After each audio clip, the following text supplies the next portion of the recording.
Good morning and welcome to America's Home Cooking. Today I have chicken thighs. I bought them. They were cheaper than the chicken thighs with the bones and the skin. Next time I buy, I'll buy the thighs with the bones and the skin and show you how you can make skinless, boneless chicken thighs, how to cut it out. You'll need a boning knife at that time when I do buy. I don't know when I'll be doing it, but I will definitely go out of my way to buy the thighs with the bones and the skin so I can show you how you can save yourself some money. And then you can take the bones and the skin and cook it down and make a stock. So then you'll be using everything and you'll get all that gristle on the joints for your joints, which will really be nice. But I am going to use the seasoned salt. Now, you buy it in the store if you wish, but they grind everything up so you cannot see what seasonings are in it to make this. But I'm going to give you the recipe and show you how to make your own seasoned salt. And you probably have everything in the house already. All right, to make it, you need 1/4 of a cup of kosher salt. You need 4 teaspoons of black pepper, 1 teaspoon of paprika, 1 teaspoon garlic powder, 1/2 teaspoon onion powder, and 1/2 teaspoon of red pepper flakes. That's all you need. And you put it in a jar and you shake it up and it'll look just like this. And it doesn't look like what comes out of the container because they're trying to hide their recipes from you, so you have to buy their products. But if you can make it yourself, you don't have to buy the product. You can save money because if you already have the seasonings in the house, you don't have to buy it.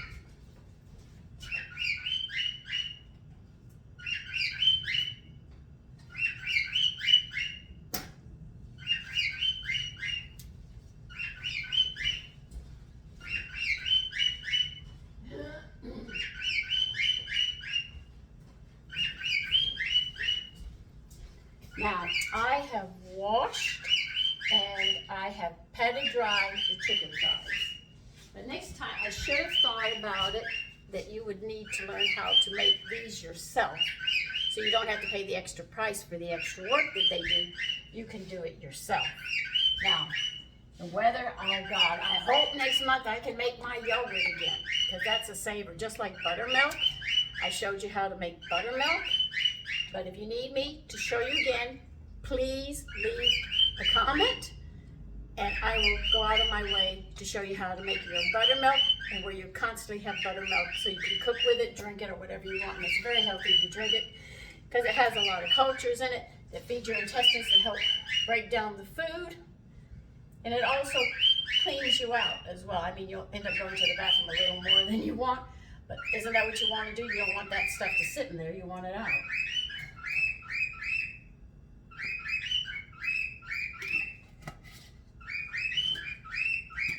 Let's see if I have enough to cover this in here. Because I like using yogurt or buttermilk, and both of them, when you make your own yogurt, it's much stronger than what you get in the store. The store has very little cultures. When you make your yogurt from scratch, you will be surprised. The flavor of the yogurt and everything else and the cultures that you get from it.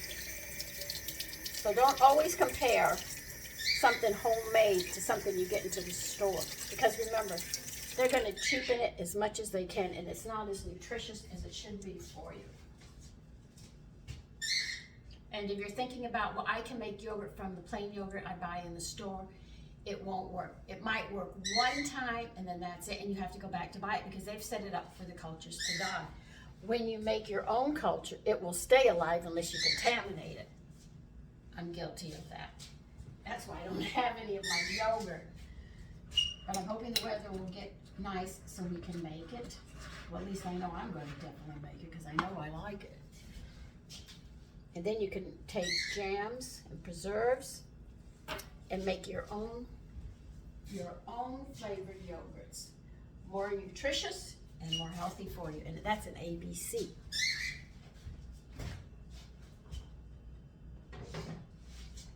I mean, I have made yogurt and burnt more yogurt containers out than you could imagine what I have done. My husband was always ordering me another one. And my sons, some of their first foods were yogurt, homemade yogurt. I mean, they weren't speaking, they'd go, D. And my husband said, what does he want? He wants yogurt. I said, how do you know what he wants? I said, open the refrigerator. You open the refrigerator, he'd go through everything and he'd find the yogurt he wanted and pull it up.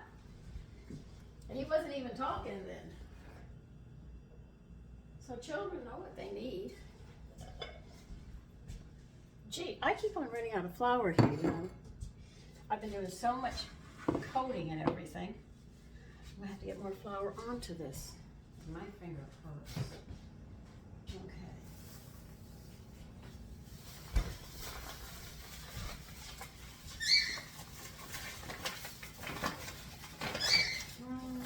No, we're gonna need more than this. Oh, this is just less of my whole wheat. I just bought another 5-pound bag.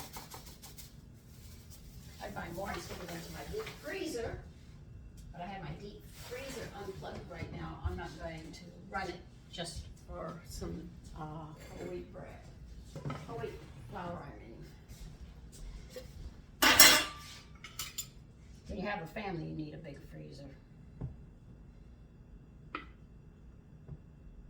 That might be enough flour for everything.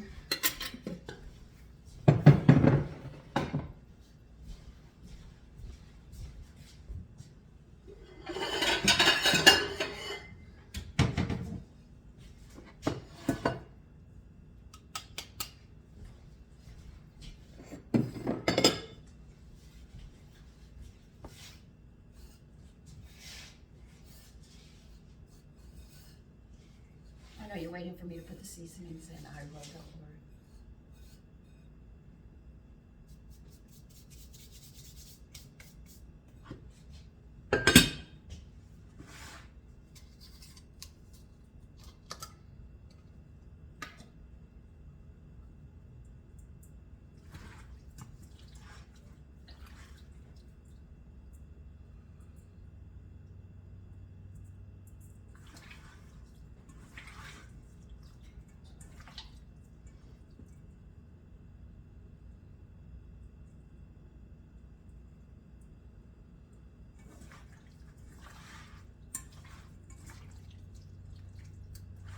All I'm doing is tossing them around and sprinkling them.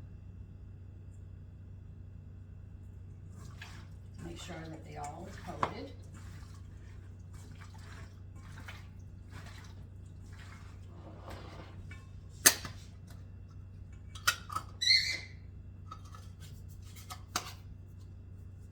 Oh, my hands are dirty.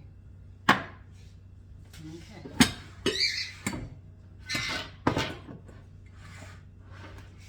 So people, cooking can be a lot of fun. You can have great fun with your children in the kitchen as well.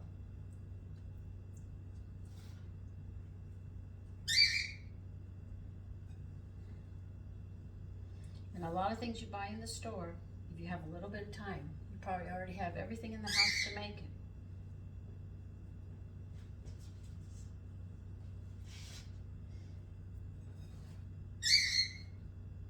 I will next time buy it with the skin and the bones, the thighs, and we will go on a video on how to debone them. And I'll bring you up close so you can see. Because when they serve it like that at the store, you'll notice the skinless, boneless are a little more expensive.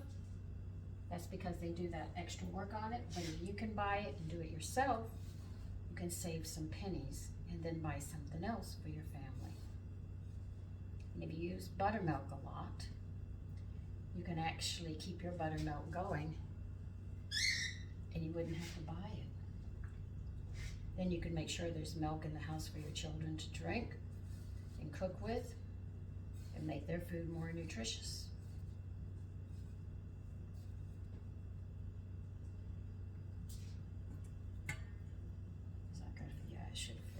Yeah, I'm going to need more butter, I bet you.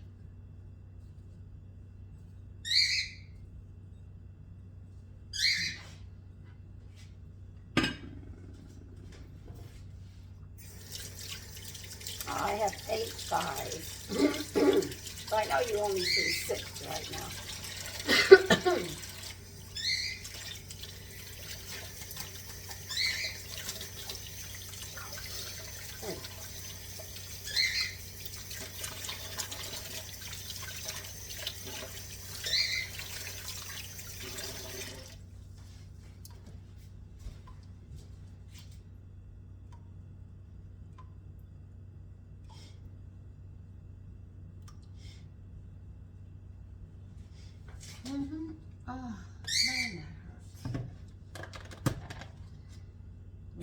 shouldn't say hurt, it aches.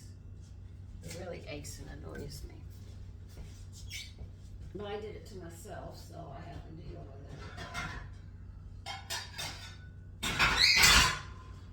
it. By the way, we had a trimmer last night, too, a small one. It only lasted 5 seconds. I was upstairs, and my vanity seat, and I was sitting on my vanity, and I went toot, toot, toot, toot, toot, toot, toot, just for like 5 seconds. And one of my sons called and said, Mommy, did you feel that one? That was 1.2 something. I said, no, that one I didn't feel. I was downstairs. I didn't feel that one, but I felt the other one that was later in the evening. I can't even remember.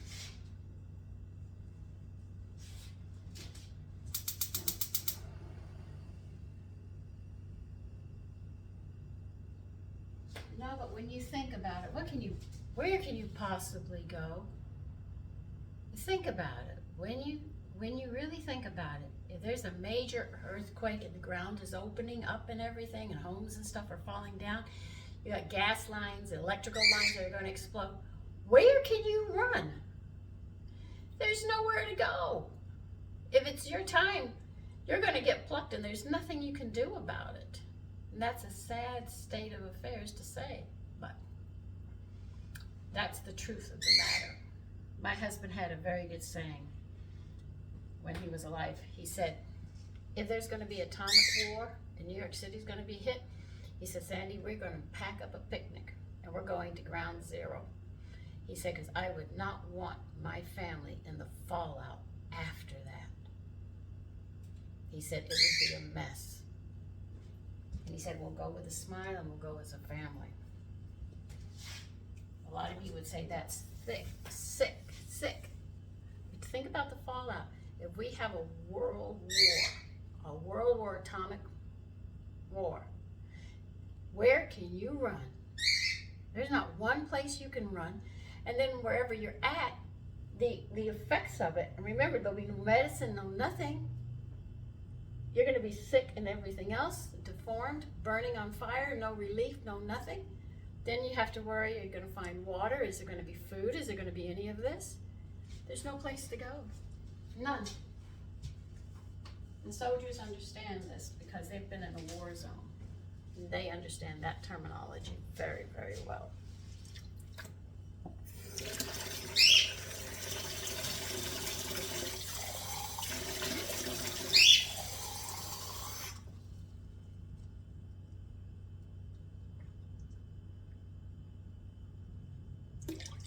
Now I'm going to talk about cooking, and this is to a young lady. When you cook, it's not just about preparing this meal here. It's about having the table set a certain way. It's also how the food is presented and how you eat at the table. All of this is all part of this whole thing of the kitchen. It's not that you just leave it in the pot and everybody come and help themselves and you sit and eat off your lap or something. No, I had to learn to set the table appropriately. There's even a way to tell people when you're done eating, if you don't like the food or something, you don't have to say anything. It's where you put the fork and knife. That will state it all. That's how you rebel against something that you don't like. You don't go, ugh, or spit it out at the table. That's very rude. You don't like somebody eating like this, and you're seeing the top of their head, and you hate this. I know people who've had divorces because they couldn't take the table manners of their mates. It was that bad. Or having the food drip out of their mouth. It's disgusting. That's why we have napkins. That's why we have cups and saucers. This is why we use tablecloths. This is why we have placemats. This is why we have certain plates for the dinner. We have certain plates that go underneath the soup bowls. These are why we have cups and saucers. This is why we have certain spoons for certain things. All of this because the table is supposed to be a pleasant place to eat. If you're arguing, you're going to have indigestion, which means you're going to be spilling acid into your stomach before you get the food there, so you're going to end up with an ulcer, or you end up with bloated gas or something. If you eat too much and you belch, you're going to find yourself in the bathroom up chucking because you ate too much. and the food doesn't taste well? You want people spitting it out at the meal? No, and a lot of people do that. You know, it's just horrible. So all of this is in cooking, and that's why I say America's home cooking. So sometimes if I talk about table manners, that's why when I show you how you set a table, that's all part of this. It's all part. So when I showed the pork loin fillet and the gravy, I was showing you how you can present food. Doesn't take a lot, just takes a little bit of extra time. Present it and you make them hungry, because when it's presented nice out on a table and the table is set, believe you me, you have a right to say, wash your hands. You know, and you don't want people slouching over like this eating. You want them to sit up to enjoy the food, because when it goes down and you have the pleasantness of the dinner, the food digests better, you get more nutrients from it. If you're hurried and rushed, you're not going to get the nutrients into the body. The whole object is to enjoy eating, be pleasant about it, keep the conversation light. If you're angry or mad or you're just frustrated and things haven't gone well that day, don't come to the dinner table. Wait till you calm down. If you have a high acid, some hot boiled water, have that calm your stomach down, because the water will dilute the acid to prevent you from getting an ulcer. It's very important. People do not realize how important what goes on in that kitchen and how it's presented makes a big difference. That's why I go out of my way. If my sons are taking a dish to work, I am very careful to make sure it's as presentable as I can make it for them, so they can enjoy it, so they have that pleasantry when they eat, so that food will settle on them nicely. My husband always liked to have coffee after he ate, and that was a pleasant time for us. We would talk. Matter of fact, I didn't drink coffee till he introduced it to me. Then I found out I'm allergic to caffeine. Oh, what did you know? But all of these things are extremely important. It's not putting anybody down. I'm showing you all the things that have to be done.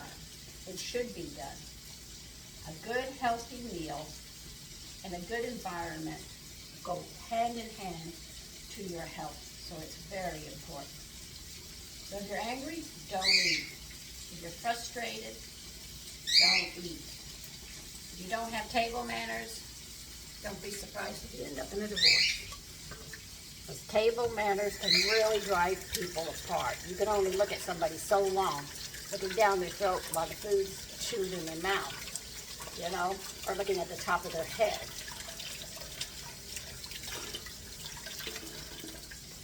And I have eaten with people, and I've seen the top of their head. I have not eaten with them again. I've seen people hunched over and hold a dish like this and eat like somebody's going to steal it. These are bad table manners. You're invited to my home, I expect you to have your manners with you.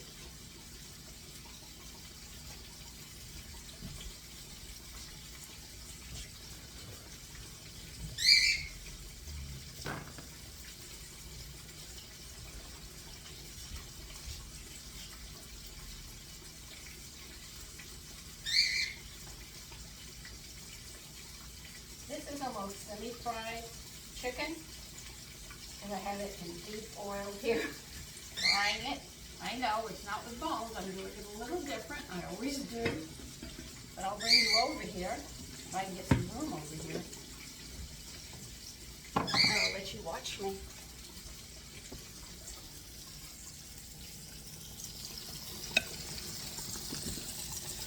Okay.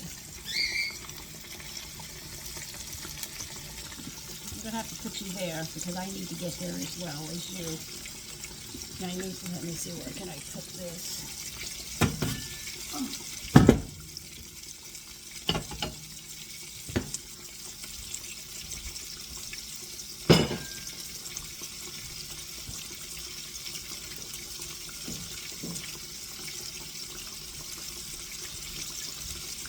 So this is going to be almost like fried chicken, but not quite.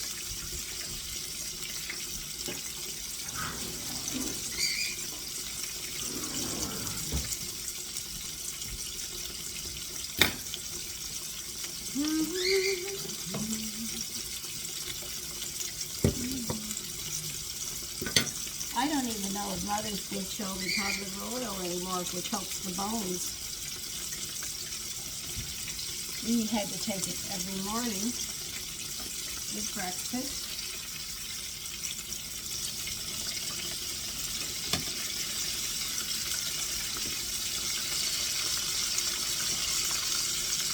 I tell you, this is almost like fried chicken, except you don't have the bones in it, and it's not a whole chicken. I need a little more garlic.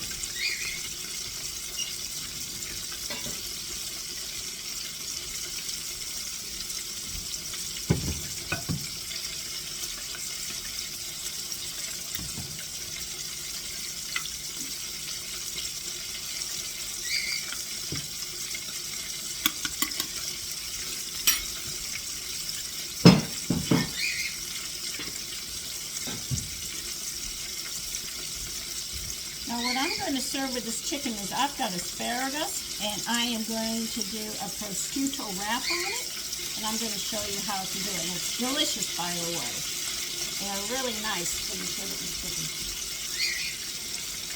Of course, it'll go good with anything.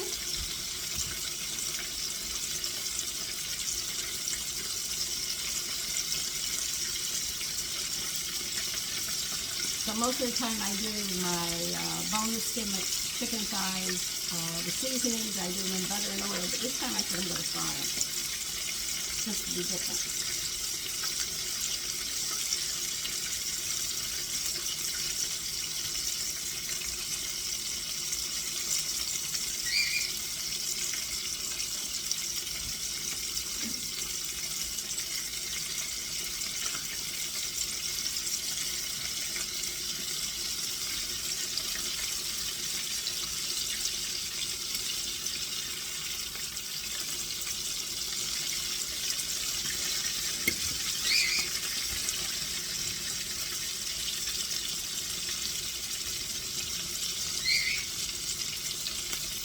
I am drenching the chicken one more time before I put it in, to let you know it does get a second drenching.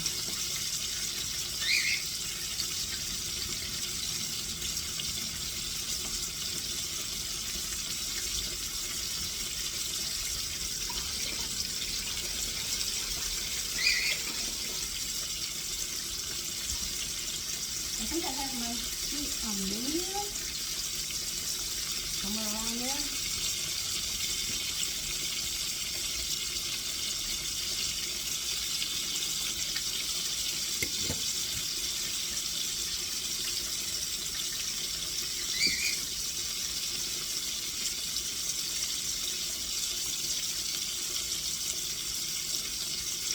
And there won't be any gravy with this. I might make some butter and honey together. I'm not sure yet what I'm going to do. Or we just might eat it like this.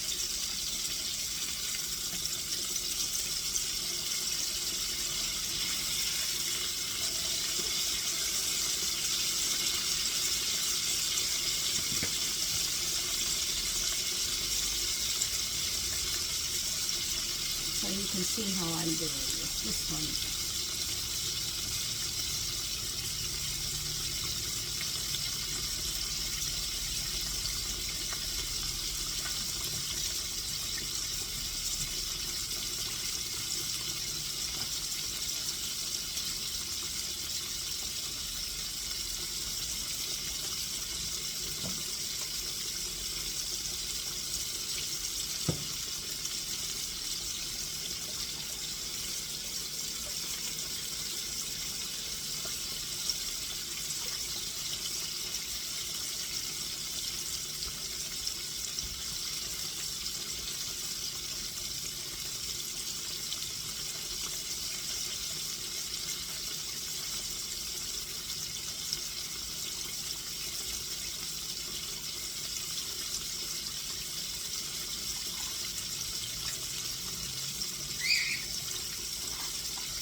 As you can see, this is crunchy.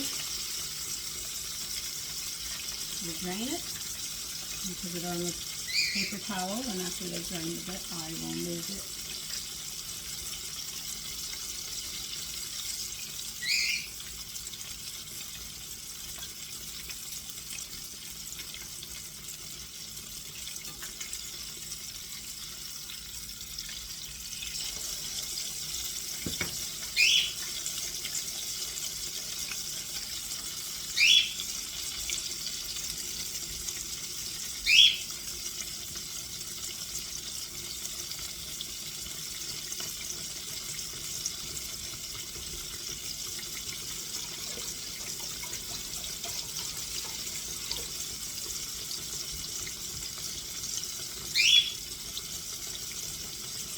See, most people just fry chicken in salt and pepper, but this way we can use seasonings and come up with different flavors.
Well, I'm going to continue doing this, and when I'm done, I'll show you. Okay, I am done frying them, and here they are. Done up. Boneless, skinless thighs fried. Take care and enjoy your day.